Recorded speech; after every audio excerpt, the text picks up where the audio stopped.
In this next video, in my AI HL series on matrices, we're going to be looking at steady state systems. Now, this leads on from Markov chains and it's a direct link. So likely, if you have a question on Markov chains where we're calculating associated probabilities, the last part of the question will be on a steady state system. Now, the name steady state is kind of self-explanatory. If you're in steady state, it means it's continuous and it's the same and it's not changing. So what we're looking for is a matrix that doesn't change. Um, to explain that, let's first have a look at the definition. So the steady state of a Markov chain is when there's no change in the probabilities from st plus 1 from st. So that just means that the probabilities remain constant for your Markov chain itself. Now, for higher powers, a regular transition matrix converges to a matrix in which all columns have the same values. And that's what we're looking for. So you take your transition matrix and you raise it to a very high power.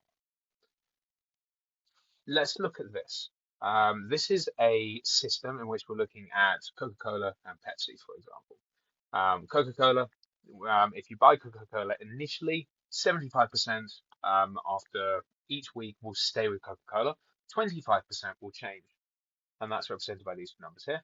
If you're buying Pepsi, 20% will switch to Coke, 80% will stay with Pepsi. If that doesn't make sense, go back and look at the last video I made on transition matrices, and that will clear up any misunderstandings. Now, initially, let's say that we have 81 for Coke and 45 for Pepsi. Now, what will happen, what we're asking for is how many people buy Coke and Pepsi first off in just 1 week. So the transition matrix shows you the change, the probabilities. The initial state, 8145, shows you how many are bought. So what we're going to do is multiply them together, and that will tell me the answer. I take my transition matrix, T, I multiply it by the initial amount, S0, and that will tell me that after 1 week, we have about 70 people drinking Pepsi, I think. If we go back, no, drinking Coke, apologies. So the C is the first one and P is the second, and then 56.25 drinking Pepsi. That's after 1 week. If I keep doing it again and again, an iterative process, I get T to the power of N times S0. We remember from last lesson, we're just multiplying T to the power, we're raising T to the power, excuse me. So if we're doing it N times, we have T transition matrices.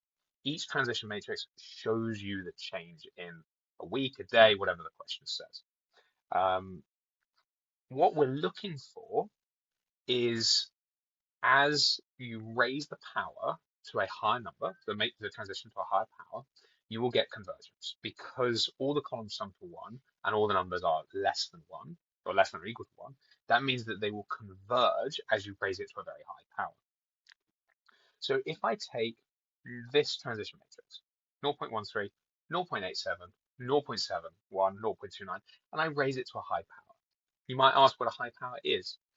There is really no answer. You just try a few different ones. So I always suggest starting with like 50. Maybe if that doesn't work, we try 70 or 100. So what I'm going to do is I'm going to raise that to a high power, and it gives me this. What you notice is that the columns are the same, 0.449, 0.551. This shows you the percentage share after a long period of time of whatever A and B are. If this is A and this is B, let's say it's market share of internet companies, that means that 45% of people in the long term tend to stay with A and 55.1% tend to go to B. So if they tell you how many people there are, let's say there's 1,000 people, you know 449 go to A, 551 go. Now, if you haven't raised this to a high enough power, these numbers will not be the same. They need to be the same. If they are the same, fantastic. If they're not the same, then we've done something wrong. Part B is exactly the same.